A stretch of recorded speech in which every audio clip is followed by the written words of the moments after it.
북한의 강력한 경고를 남긴 을지의 자유방패훈련이 성공적으로 막을 내렸습니다. 오죽하면 북한이 이는 명백한 북침 공격 연습이라는 맹비난과 함께 준엄한 심판을 내리겠다라고 발작할 정도였는데요. 그 덕을 게 을지자유방패훈련은 무려 4년 만에 부활한 한미연대급 이상 기동훈련으로 북한의 침공에 맞설 수 있는 수도권 방어와 적중심을 노릴 역공격 훈련을 위주로 치러졌습니다. 쉽게 말해 털끝이라도 건드리면 박살을 내버리겠다라는 의도의 훈련이었던 것입니다.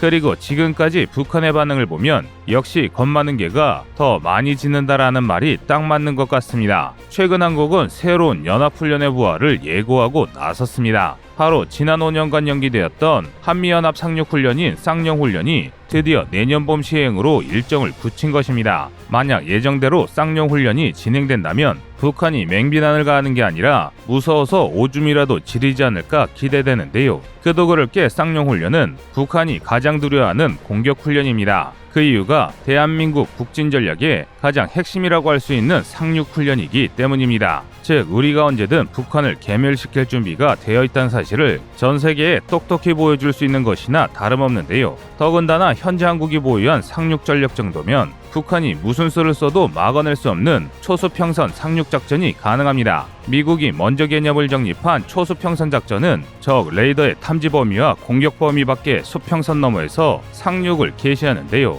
적 해안으로부터 40에서 90km 떨어진 원거리에서 미사일 한 포 전투기를 총동원해 방어선을 초토하고 병력과 장비를 상륙시켜 목표 지점을 점령하는 독보적인 화력작전입니다. 그리고 우리 대한민국 국군의 북진전략 핵심이 바로 이 초수평선 상륙작전입니다. 유사시 육군과 공군을 이용한 빠른 북진으로 평양을 함락하고 해병대를 중심으로 한 상륙군이 원산 또는 함흥에 상륙해 북한군의 허리를 끊어버리는 전략입니다. 이렇게 되면 사실상 모든 핵심지가 점령당한 북한은 별 효과도 없는 게릴라전을 이어가다 말라 죽을 수밖에 없습니다. 또한 성공적으로 방어선이 구축된다면 감히 중국조차도 한국을 상대할 수 없을 것입니다. 물론 한국이 먼저 북한을 공격하는 경우는 없을 테니 북한 입장에서는 되로 주고 말로 받는 수준이 아니라 되로 주고 가만히로 반격을 당하는 셈인데요. 그래서 이런 연합훈련은 우리 안보에 정말 중요합니다. 한미연합훈련을 한다는 이유 하나만으로 북한이 짜증스런 국지도발은 일삼을 수 있어도 직접적으로 우리 국토를 타격할 수 없게 됩니다. 게다가 한국은 현재 안주하지 않고 하루가 다르게 상륙전력을 강화하고 있습니다. 대표적으로 한국형 차세대 상륙돌격 장갑차가 있는데요. 그동안 우리 해병대에서 운용 중이던 상륙돌격 장갑차는 수상주행 속도가 시속 13.2km 수준으로 초수평선 작전에서 운용하기에는 상당히 느린 축에 속했습니다. 그리고 바로 이를 해결하기 위해 우리 군에서는 KAV2를 개발하고 있습니다. 심지어 이미 개발 막바지에 접어들어 빠르면 2023년 말에 도입이 가능합니다. KAV2는 최대 수상주행 속도가 기존과 다르게 시속 30km로 향상되었습니다. 심지어 궤도형 장갑차임에도 불구하고 지상에서는 차륜형 장갑차인 K808과 같은 수준인 시속 100km까지 낼 수 있습니다. 또한 기존의 빈약한 무장으로 지적받던 12.7mm K6 중기관총, 40mm K4 고속유탄 발사기 대신 40mm급 이상의 주포를 탑재하면서 화력면에서도 크게 향상되었습니다. 즉 KAV2 도입이 완료되면 상륙에 성공한 우리 해병대가 따로 육군을 기다리지 않고서도 원활한 지상작전을 펼칠 수 있는 셈입니다. 심지어 KAV2에는 승무원 3명을 제외하고도 21명에 달하는 병력을 실을 수 있기 때문에 병력 수송면에서도 상당히 뛰어납니다. 이 정도만 해도 굉장히 막강한 전력이지만 한국 상륙 전력의 진화는 여기서 끝이 아닙니다. 최근 해병대는 카이와 마리논 무장형 체계 개발 계약 추진을 공개했는데요. 다시 말해 국산 헬기 마리논이 상륙 공격 헬기로 개량되어 상륙작전에 투입될 예정이라는 것입니다. 이로 인해 지난해 기준으로 48년 만에 해병대 항공단이 부활하면서 해상과 공중에서 동시에 상륙작전을 전개하는 게 가능해졌습니다. 이러니 북한이 한국의 상륙작전을 두려워하지 않을 수 없는 것입니다. 하지만 KAV2나 마리논이 아무리 대단하다고 하더라도 상륙작전의 꽃은 다수의 기갑장비와 병력을 다룰 수 있는 호버크래프트, 즉 공기부양정입니다. 초수평선 상륙작전처럼 상륙에 필요한 길이가 길면 길어질수록 상륙 전력의 속도가 중요해지기 마련인데요. 그런 면에서 공기부양정은 상륙작전에 가장 적합한 무기체계입니다. 우선 속도가 일반적으로 시속 100km가 넘을 정도로 빠릅니다. 또한 수상 주행 거리가 상당히 길어서 원거리에서도 상륙을 시도하는데 무리가 없습니다. 그리고 무엇보다 공기부양정은 상륙 능력 자체가 타해 추정을 불허합니다. 미 해군의 분석에 따르면 아예 상륙 작전이 불가능한 절벽형 해안이 아니라면 공기부양정은 전 세계 80%에 달하는 해안에 상륙할 수 있습니다. 반면 우리가 흔히 생각하는 배나 보트 형태인 상륙정은 고작 전 세계 17%의 해안에만 상륙할 수 있습니다. 이것만 봐도 공기부양정의 상륙 능력이 얼마나 뛰어난 것인지 짐작해 볼 수 있는데요.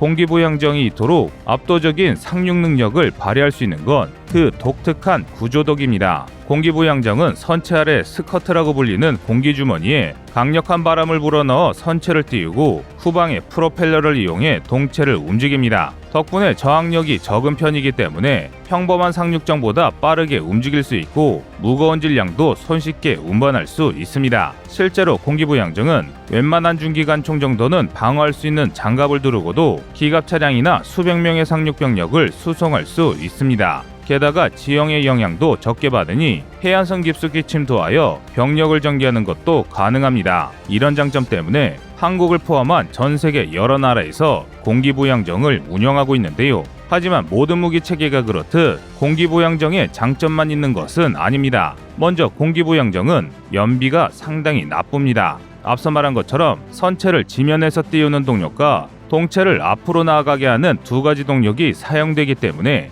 도저히 연비가 좋을 수가 없습니다. 그런 주제에 유지, 보수와 건조에 드는 비용도 상당해서 일반적인 함정에 비해 두세 배에 달합니다. 그렇다 보니 공기부양정은 수요에 비해 운영할 수 있는 나라가 상당히 제한적인데요. 오죽하면 한국조차도 최초의 공기부양정인 LSF-1, 일명 솔개 611급을 12척 건조하는 것을 기본 계획으로 삼았었지만 1989년 한 척을 취역시킨 이유로 금액과 효용성 문제가 제기되어 추가 건조에 실패했습니다. 대신 불금 사업을 통해 2007년에 길이 31m, 경합 배수량 108톤급에 최대 시속 102km에 달하는 솔개 622급 세대를 수입했는데요. 솔개 622급은 2010년 10월 벌어진 연평도 포격 도발 당시 신속하게 연평도 주민들을 이송하고 구호물자를 지원하며 실전 능력을 인정받기도 했습니다. 하지만 아무리 실전 능력을 검증받았다 하더라도 고작 세 척으로는 보유 수량이 너무 부족합니다. 그래서 한국은 신형 공기부양정인 솔개 631급의 추가 건조를 진행 중입니다. 솔개 631급은 길이 27.9m, 폭 14.6m에 탑재 중량만 무려 55톤에 달하는데요.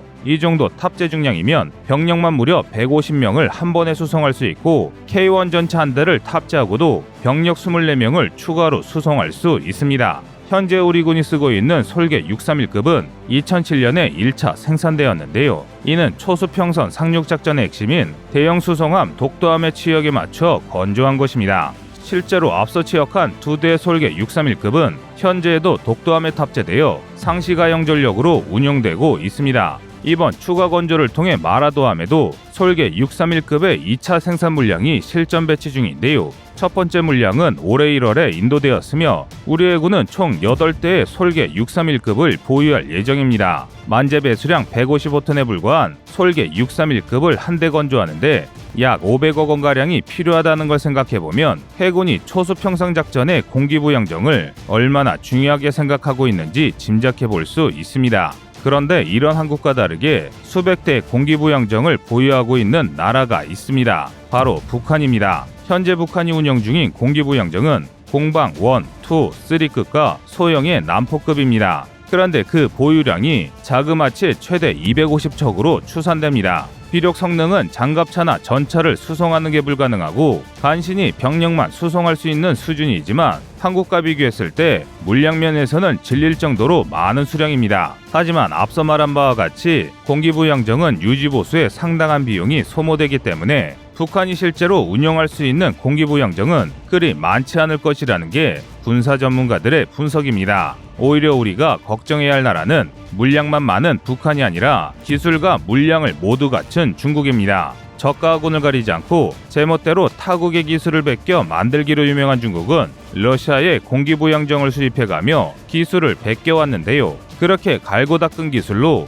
2010년엔 미국의 공기부양정과 상당히 유사한 형태의 726식 유이급 공기부양정을 건조했습니다. 게다가 유이급은 비록 백긴 기술로 만들어졌지만 성능이 굉장히 준수한 편입니다. 길이 33m, 폭 16.8m로 솔개 631보다 크고 속도도 상당히 빨라 최대 시속이 무려 92.6km에 달합니다. 하지만 다행히 병력 수송 능력은 상당히 떨어지는데요. 커다란 덩치에도 불구하고 유이급은 한 번에 수송할 수 있는 병력은 솔개 631급의 고작 절반인 60에서 70명에 불과합니다. 그러나 중국 유이급의 진짜 저력은 그 물량에 있습니다. 현재 중국은 실전 운용 중인 유이급 공기부양정만 무려 16척에 달하고 추가로 5척을 건조 중이기 때문인데요. 이 정도 물량이면 아무리 탑재 가능한 중량이 적어도 상당히 위협적인 수준인 것은 틀림없습니다. 다행히 대한민국은 우리 적성국에 대한 확실한 대비책을 보유하고 있습니다.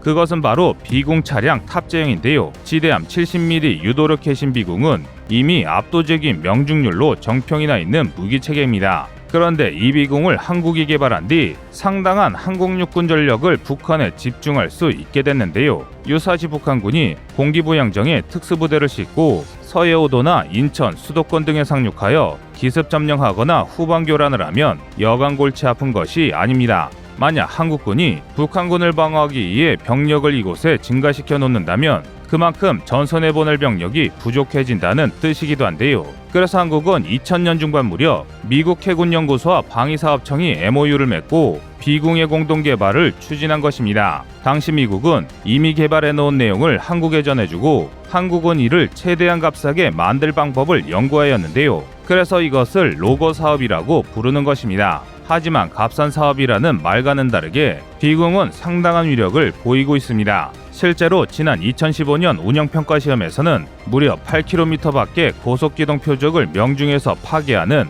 놀라운 성능을 선보인 바 있습니다. 게다가 비공은 2개의 발사 장치를 통해 동시에 40개의 유도 로켓을 발사할 수 있으며 발사 후 망각 방식을 이용해 다중 표적에 손쉽게 대응할 수 있습니다. 그리고 실제로 이런 뛰어난 성능 덕분에 이미 2017년부터 노후화된 M47 패튼 기반 해안포들을 전면 대체하고 있습니다. 즉 한국의 대전략 체계인 방어전력 앞에서는 중국의 공기부양정이 뛰어난 성능과 물량을 앞세운다고 하더라도 감히 우리 해안선을 뚫어낼 수 없습니다. 이처럼 대한민국은 공방 양쪽에서 완벽에 가까운 전력을 구축하고 있습니다. 이상 꺼리투브의 두 번째 미션이었습니다.